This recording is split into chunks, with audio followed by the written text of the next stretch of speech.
안녕하세요. 연합인포맥스 윤영수 옥토파원입니다. 3대 지수가 오늘 혼조세로 마감을 했는데요. 다행히 나스닥 지수는 전날 1% 이상 하락을 했다가 오늘 0.5%가량 상승 마감을 했습니다. 우선 시황부터 보고 가겠습니다. 일단 나스닥 지수가 반등을 했고요. 다만 이제 다우 지수 같은 경우는 디즈니 주가가 이제 하락 압력을 가하면서 약세 마감을 했습니다.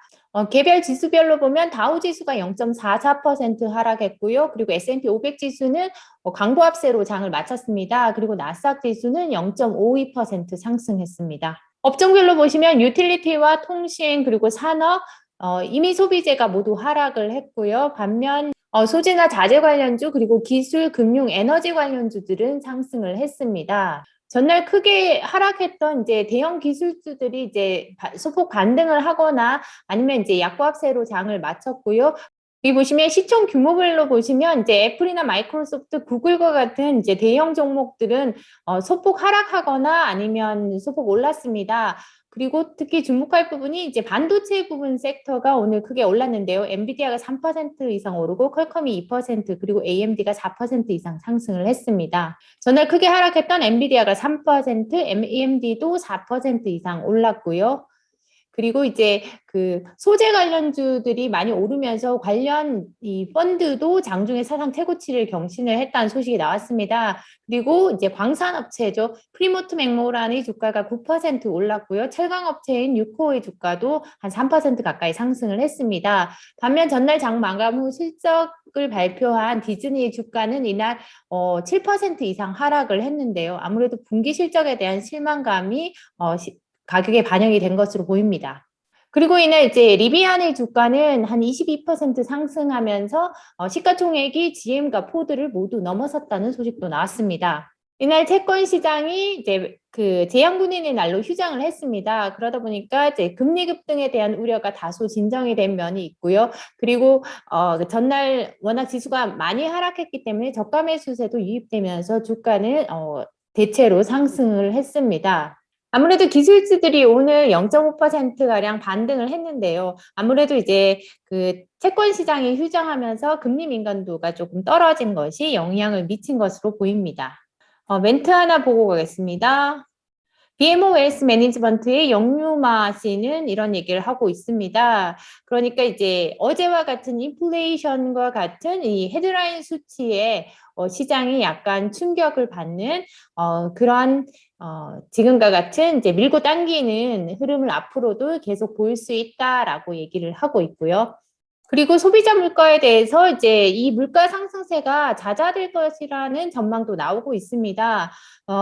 코너스톤 웰스의 클리프 호치 씨는 이런 얘기를 하고 있습니다. 그 상당히 많은 투자자 집단이 있다라고 얘기하면서 지금의 CPI가 어제 나온 CPI가 고점이 아니라면 이게 조만간 고점에 이를 것으로 생각하는 상당한 투자자 무리들이 있다라고 얘기를 하고 있습니다. 그래서 여전히 지금과 같은 높은 물가 상승률이 결국은 완화될 것이라고 예상하는 사람들이 아직도 많다는 거죠.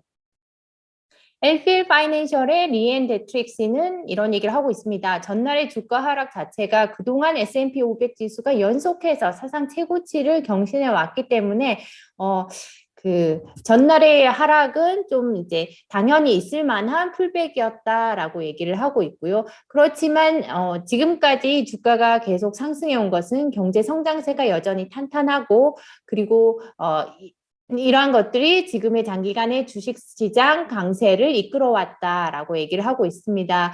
그러면서 무엇보다 우리를 지금 이 자리에 있게 한 그 근본적인 이 펀더멘탈 자체가 변한 것이 없기 때문에 투자자들은 이걸 명심할 필요가 있다라고 얘기를 하고 있습니다. 실제로 이제 3분기 기업들의 실적이 모두 대부분 예상치를 웃돌았습니다.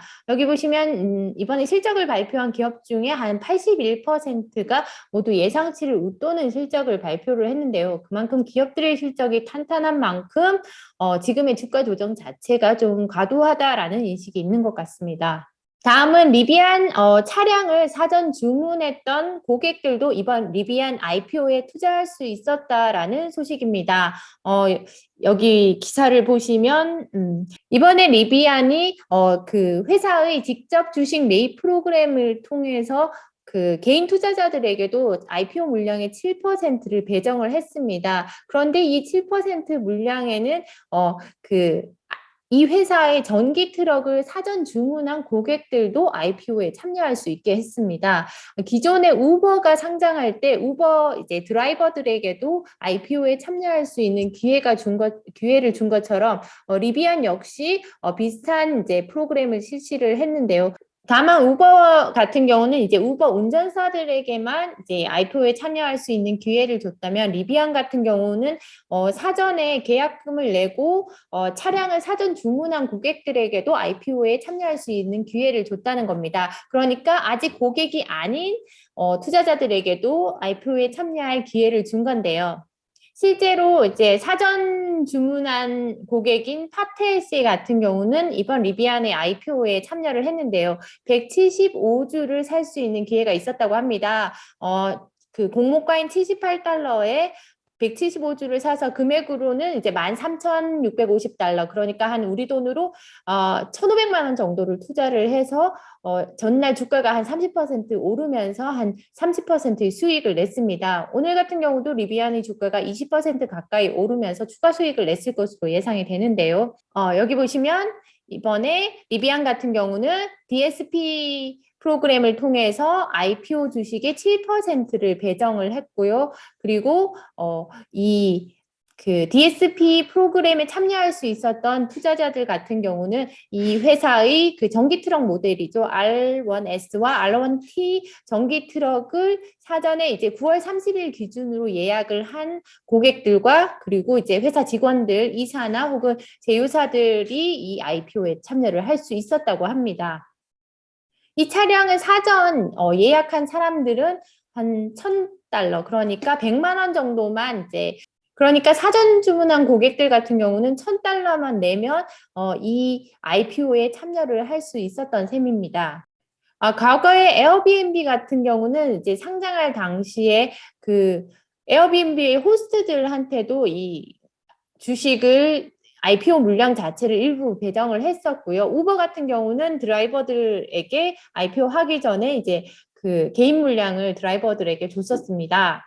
일론 머스크가 테슬라 주식을 지난 3일 동안 50억 달러어치 팔았다는 소식도 나왔습니다. 이게 아시아 시장에서부터 나와서 이제 계속 업데이트가 이제 미국 시장까지 됐었는데요. 머스크의 신탁 회사가 지난 화요일과 수요일에 주식 350만 주를 팔아치웠는데요. 금액으로는 38억 8천만 달러였습니다. 이게 화요일과 수요일에 매도한 물량이고요. 그리고 이제 지난 월요일 같은 경우에도 11억 달러어치를 매도를 했습니다. 93만 주의 테슬라 주식을 팔았고요.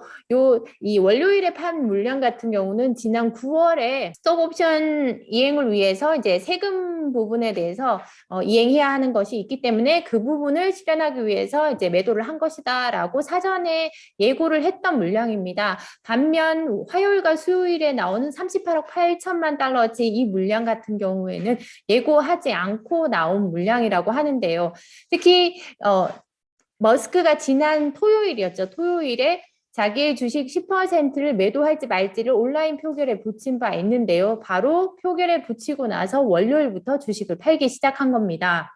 이번에 이제 3일 동안 테슬라가 판 주식은 전체 이제 자기 주식의 3% 분량이라고 하는데요. 그래서 시장에서는 아마 테슬라가 나머지 7%까지 매도하지 않을까라고 예상을 하고 있습니다. 엔비디아 주가가 최근 들어서 빠르게 상승하고 있는데요. 아무래도 메타버스에 대한 기대감이 계속 반영되고 있는 것으로 보입니다. 최근 며칠 동안 크게 하락을 했다가 다시 반등하는 모습인데요.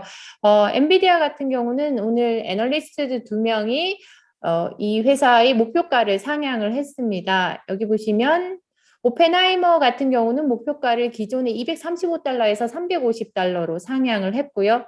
서스케하나 같은 경우는 $250에서 $360로 상향을 했습니다. 무엇보다 이제 이 두 회사의 애널리스트들은 엔비디아가 다음 주 수요일에 실적을 발표하는데요. 우선 오펜하이머 같은 경우는 이 회사의 실적이 컨센서스 예상치를 웃돌 것으로 예상을 하고 있고요. 지난 분기, 그러니까 3분기 실적도 좋을 뿐만 아니라 현재 분기 가이던스도 예상치를 웃돌 것으로 예상을 하고 있습니다. 무엇보다도 지금 공급 제약 문제는 산업 전반에 이제 걸쳐서 나타나고 있지만 엔비디아 같은 경우는 그 캐파를 충분히 확보할 수 있을 정도로 그 다른 반도체 납품업체들 중에서도 훨씬 더 잘 포지셔닝이 돼 있다라고 진단을 하고 있습니다. 그리고 이들은 모두 단순히 단기적으로 이번 실적이 크게 개선될 것이라는 이유뿐만이 아니라 장기적으로도 이 회사를 매수하기에 상당히 매력적이라고 보고 있는데요. 그 게이밍 분야에서 상당히 높은 성과를 내고 있는 산업 리더이고, 그리고 동시에 구조적으로 볼 때 데이터 센터나 AI 분야에서도 구조적인 성장을 지속할 수 있게 포지셔닝이 이상적으로 돼 있다라고 진단을 내리고 있습니다. 엔비디아 주가가 최근 들어서 빠르게 상승하고 있는데요. 아무래도 메타버스에 대한 기대감이 계속 반영되고 있는 것으로 보입니다. 최근 며칠 동안 크게 하락을 했다가 다시 반등하는 모습인데요. 엔비디아 같은 경우는 오늘 애널리스트 2명이 이 회사의 목표가를 상향을 했습니다. 여기 보시면 오펜하이머 같은 경우는 목표가를 기존의 235달러에서 350달러로 상향을 했고요. 서스케아나 같은 경우는 250달러에서 360달러로 상향을 했습니다. 무엇보다 이제 이 두 회사의 애널리스트들은 엔비디아가 다음 주 수요일에 실적을 발표하는데요. 우선 오펜하이머 같은 경우는 이 회사의 실적이 컨센서스 예상치를 웃돌 것으로 예상을 하고 있고요. 지난 분기, 그러니까 3분기 실적도 좋을 뿐만 아니라 현재 분기 가이던스도 예상치를 웃돌 것으로 예상을 하고 있습니다. 무엇보다도 지금 공급 제약 문제는 산업 전반에 이제 걸쳐서 나타나고 있지만 엔비디아 같은 경우는 그 캐파를 충분히 확보할 수 있을 정도로 그 다른 반도체 납품업체들 중에서도 훨씬 더 잘 포지셔닝이 돼 있다라고 진단을 하고 있습니다. 그리고 이들은 모두 단순히 단기적으로 이번 실적이 크게 개선될 것이라는 이유뿐만이 아니라 장기적으로도 이 회사를 매수하기에 상당히 매력적이라고 보고 있는데요. 그 게이밍 분야에서 상당히 높은 성과를 내고 있는 산업 리더이고, 그리고 동시에 구조적으로 볼 때 데이터 센터나 AI 분야에서도 구조적인 성장을 지속할 수 있게 포지셔닝이 이상적으로 돼 있다라고 진단을 내리고 있습니다. 네, 제가 준비한 소식은 여기까지입니다. 오늘 국채 시장은 휴장을 했는데요. 내일부터는 다시 투자자들이 금리 움직임을 주시할 것으로 보입니다. 인플레이션 우려가 커질 때는 금리 민감도가 이제 커질 수 있으니까요. 당분간은 채권 시장을 바라볼 것 같습니다.